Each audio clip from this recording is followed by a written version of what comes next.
Chanukah Sameach, happy Chanukah, and welcome to the Tribe Resource Room here in London for our Chanukah Shiur for the US.tv. It's a real pleasure that we can learn for a few minutes this Chanukah, and I do hope that you will find some fascinating messages in the material that we are going to examine. Now, our topic for today is Chanukah, Midrashim, the Maccabees, and their basis in the Tanach. And what we're going to try and do is to find links between the story of Chanukah, the ways that Chazal, the rabbis of the Talmudic period, who lived some decades and centuries after the Chanukah story took place, managed to find meaning to what the Maccabees did, and also traced back into the Tanach, into the Hebrew Bible, which is, of course, the main source of our Judaism, messages which help explain why the festival of Chanukah developed as it did. Now, the Chanukah story, of course, is familiar to many people, but just a very brief summary. Around the year 165 BCE, that's, of course, how Jews refer to BC, the Assyrian Greeks, led by Antiochus Epiphanes IV, were trying to subjugate Judaism in the land of Israel, and Jews who tried to retain and hold on to their Judaism. And the Jews, led by the Maccabees, fought back, the few against the many, the weak into the mighty into the hands of the weak, and of course they managed to, with God's help, defeat the Syrian Greeks, and of course rededicate the temple, and of course the famous miracle of the oil lasting for 8 days, even though it was only 1 day's supply. All of these things help us celebrate Chanukah and lay behind why we celebrate Chanukah as well. But I'd like to look a little bit behind the scenes and try and consider what the Maccabees were really fighting for, and what really helped them to kind of put into practice what really was the straw that broke the camel's back, if I can put it that way, that said, this is what we have to fight for. This is when the fight back must start back. A line has been crossed, which means that a point of no return has been reached. And that's where I'd like to find the links between Chanukah, the Midrashim, the book of Maccabees, and the basis in the Tanach. Now, first of all, let's start with the Tanach. Let's go perhaps in historical order. The Tanach, of course, the Hebrew Bible, has a number of examples, prominent examples of leadership. At the moment, in the weekly Torah readings, we're reading about Joseph, who, of course, became a great Jewish leader in Egypt, had to be a leader in a non-Jewish environment, but proudly, nonetheless, a Jew, and at every stage refers to himself as such. Another leader who had to also display similar appreciation of being Jewish was Moses, when he stood before Pharaoh, although, of course, in a very different way to how Joseph was in Egypt. But let's jump forward many, many centuries, and to another biblical leader, another biblical prophet, who was also a leader in a foreign country and a very proud Jew. And this is a leader whose name is the title of one of my favorite books of the Bible, the book of Daniel, towards the end of the Hebrew Bible of the Tanach. Now, Daniel, of course, is in Babylonia, and he is an advisor and minister, but also he is someone who stands up for Judaism. Think of some of the most famous stories in the book of Daniel. First of all, in chapter 3, where we read of Daniel's compatriots, of Hananiah, Mishael, and Azariah, who stood up against the mighty king Nebuchadnezzar and refused to bow down to an idol. And they were thrown into a fiery furnace, but miraculously, with God's help, they survived. They were prepared to give up on everything rather than serve idols, which, of course, we understand as being one of the cardinal principles of Jewish law, that we must not give up our lives, but if, heaven forbid, we are forced to worship idols, behave in a way that's sexually immoral, or be asked to kill another person in a way which is murder and not permitted in any sense under Jewish law, then that's something we must refuse to do, even at the cost of our life. Heaven forbid that such a thing should happen. So this is one of the red lines, so to speak, that we learn from the Tanakh. In chapter 6, we learn of the famous story of Daniel and the Gof Arayot, the lion's den. And once again, how Daniel stood up for his Judaism publicly. Daniel prayed publicly towards Jerusalem despite a decree that seemed to indicate he could not do so. Daniel led the Jewish people and provided inspiration for us and rulings for us on how to live as Jews. Now, towards the end of the book of Daniel, in the penultimate chapter, in chapter 11, Daniel has some very fascinating prophecies. And prophecies, of course, in Judaism are not a Nostradamus-esque experience, if I can put it that way, but a prophet is a spokesperson for God. That's how Rashi, our foremost biblical commentator, explains to us what a prophet is. God gives the prophet a message, and that message has to be passed on to the people. And Daniel, towards the middle and the end of chapter 11, utters prophecy which can only seem to refer to the time of the Hasmoneans, which would come up, once again, some centuries after him. So, for example, he talks about how there will be an invader who will set his face to penetrate the strength of the southern kingdom. Okay? And he will be insolent, but his insolence will be punished. And then he will direct himself towards the strongholds of the Jewish people, but will stumble and fall and not be found. And then, referring to the Hasmoneans, Daniel says, there will arise in his place one whose glory of kingship is the overthrow of the oppressor. Yet, within a few years, his own kingdom will be overthrown, neither through the enemy's anger nor through war, which of course accurately describes what would happen to the Hasmonean kingdom when the descendants of the original Hasmoneans decided to mix temporal and spiritual power as being Kohanim and being priests and being priests and being monarchs. In doing so, they violated Jewish law and acted in a way that was inappropriate, and that led ultimately to the downfall of their kingdom. So already Daniel is giving inspiration and a sense of direction to the Hasmoneans about red lines and about the kind of things which are an existential threat to Judaism. And as such, when those existential threats emerge, we must stand up and be counted for what Jews are meant to do at that time. Now let's fast forward this to the book of Maccabees. Now, even though the book of Maccabees was compiled many centuries after the story of Chanukah, it's nonetheless an important historical record. It's part of the Apocrypha, books which did not make it into the Bible, and its authorship is somewhat uncertain as well, but it nonetheless gives, I think, a valuable insight into some of the things which were going on at the time of Chanukah and trying to contextualize them as well.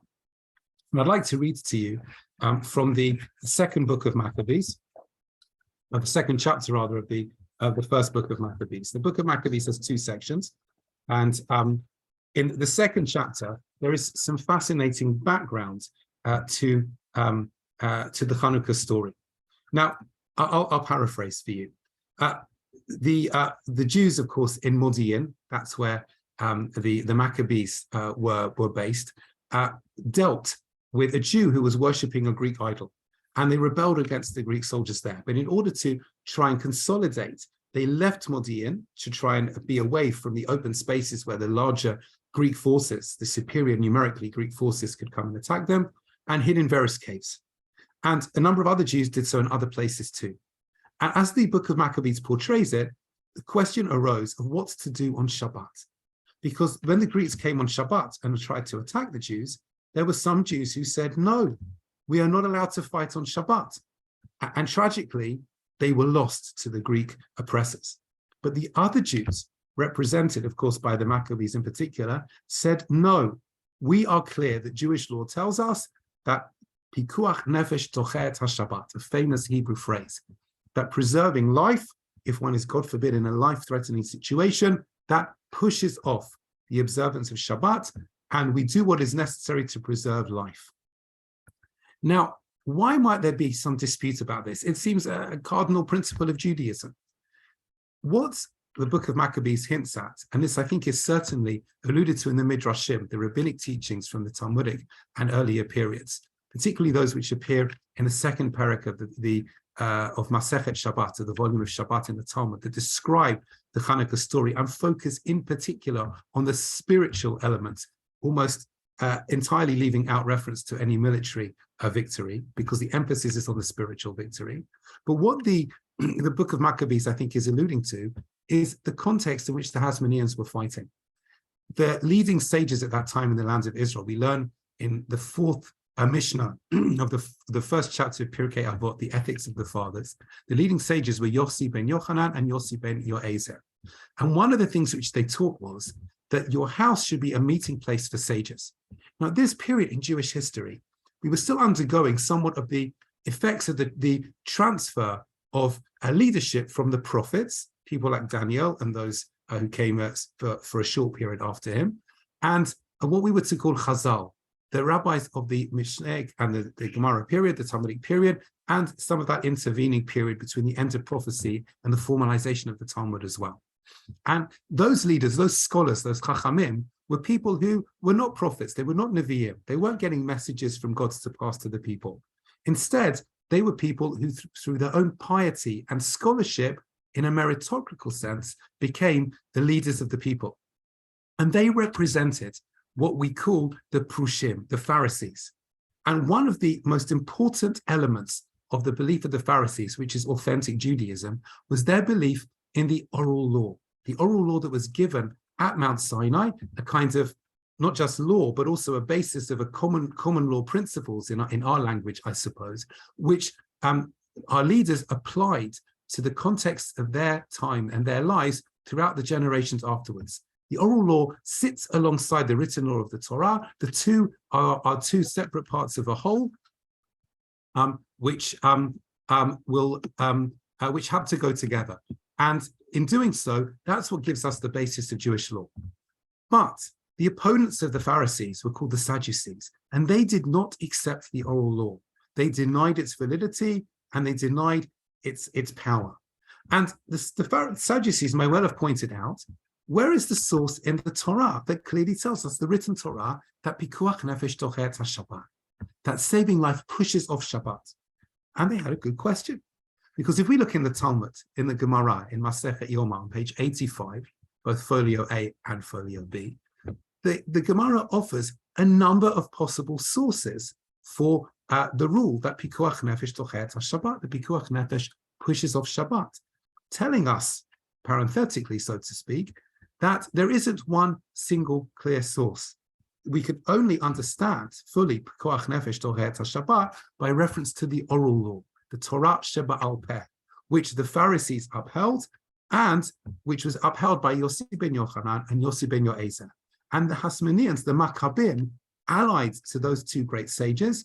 And perhaps we can suggest, therefore, that the red line for them was when Jews, or one of the red lines at least, was when Jews said, no, we can't fight on Shabbat if our lives are in danger. No, said the Maccabees, we have to fight back for authentic Judaism, both spiritually and physically to save our lives. And in doing so, we are also living spiritually the mitzvot, the commandments of the Torah, as we are meant to. And this is a red line that cannot be crossed. We have to fight for this. Otherwise, what will happen to the Jewish people? What will be the future of the Jewish people?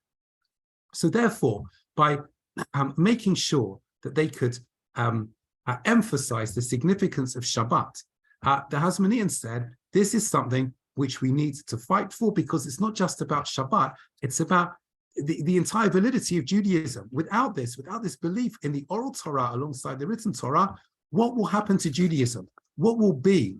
There will be no future. The Greeks might even succeed, because they would be able to say to us, oh, you can live as Jews, but you can nonetheless be like Greeks. And if you are living as Jews, but being like Greeks, that's the end of Judaism. Jews without Judaism just doesn't go together. So this, I'd like to suggest, was one of the things which was a tipping point for the Maccabees. It wasn't just the idolatry, which the book of Maccabees talks about, and other historical sources such as the Megillat Antiochus, which used to be read in communities many, many centuries ago on Chanukah to tell us the story, but it was also the problems besetting Shabbat. Because Shabbat throughout our history has been a test case, a litmus case of Jewish belief. We know that Jewish law tells us that to be a valid witness in matters of Jewish law, particularly when giving testimony in normative situations, you have to be someone who observes Shabbat in all of its facets in the correct way, because that is seen as expressing one's belief in God as the creator of the world.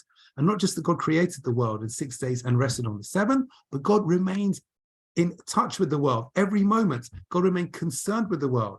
Unlike certain other teachings in other religions, such as Christianity, which might suggest that God withdrew from the world, we say the opposite. God is involved with the world at every single moment. We wish we understood it. We can't. It's beyond us. But God nonetheless is involved in the world every moment. And so keeping Shabbat and emphasizing Shabbat is another way of expressing this idea of foundational Jewish teaching. And at other times in our history, the latter day descendants, so to speak, in spiritual terms of the Sadducees were the Karaim, the Karaites, who also denied the validity of the oral law. And the way that they would observe Shabbat was not correct according to Jewish law. So therefore, when a couple of centuries after the Chanukah story took place, perhaps even a little bit more than that, the rabbis in the Talmud wanted to tell us about, in their Midrashim, which they wrote, wanted to tell us about the Chanukah story. They wanted to show us that it had its roots all the way back in the Bible, so to speak. Its roots in the behavior of people like Daniel, not just in prophecies which he had, and other prophets had, like Zechariah and Haggai, etc., some of the Treyasar, the shorter prophets, in terms of the length of their presentation, not anything else, but also the example which people like Daniel and Yosef set for us. And Daniel in particular, I'd suggest, is an inspiration for the Maccabees and what they wanted to do to preserve Judaism, and why they were teaching us there are certain things, spiritual values, that needed to be battled for. And there's a certain point when a line is crossed and you have to do something. And this perhaps is also why the rabbis of the Midrash wanted to emphasize these spiritual values in our prayers and celebration of Chanukah, that we celebrate Chanukah and fulfill the mitzvah of Chanukah by lighting candles. We don't necessarily reenact battles in some way. In our prayers, there's barely any mention of the battle. We talk about the spiritual values instead. And this may also, of course, be due to the fact that the Hasmonean kingdom, as we mentioned before, sadly did not endure in the way that it should have done. And that because of the mixing of the spiritual and the temporal, a chance to properly restore Jewish sovereignty in the land of Israel, which of course is what happens on Chanukah. We must celebrate every single Chanukah and be grateful every day for the Jewish sovereignty in our times in the land of Israel, thank God. But the Hasmoneans had the opportunity to establish a long-lasting Jewish sovereignty, but sadly, tragically in many ways, they did not manage to do so. And this all goes back to Daniel, and we understand that the prophecies of Daniel were somehow an inspiration for the Hasmoneans. Of course, the Hasmoneans could have tried to play things out in a different way, and maybe the prophecies would have played out, therefore, in a different way. But that's one of the great what-ifs of Jewish history. So I hope that in this presentation, you've seen a structure for thinking about Chanukah, for looking back into the Bible, into the Tanach, the Hebrew Bible, for ways that we can find the roots, so to speak, of what Chanukah is, whether it's conceptually or halachically, understanding a framework for thinking about the critical matters of Jewish law, such as Shabbat, such as what they represent, and the oral law as well as the written Torah. And I hope that you will read the book of Maccabees, maybe even Megillat Antiochus, and certainly learn the Talmudic passages about Chanukah, and that with this framework, you will be able to look at them, as well as looking at the Tanach, looking at the Bible, and find ways to develop your own ideas and greater appreciation about Chanukah. And that Bezrat Hashem, please God, we should have a Chanukah Sameach, a very joyous Chanukah. It should be a time of light for us, light which we can shine not just for the Jewish people, but for the whole world. And Chanukah's spiritual messages should be ones that resonate for the ultimate blessing of peace in the world, which we yearn for and pray for every single day. So may God bless us all, bless the whole world. Thank you very much indeed for watching, and I wish you and yours Chanukah Sameach.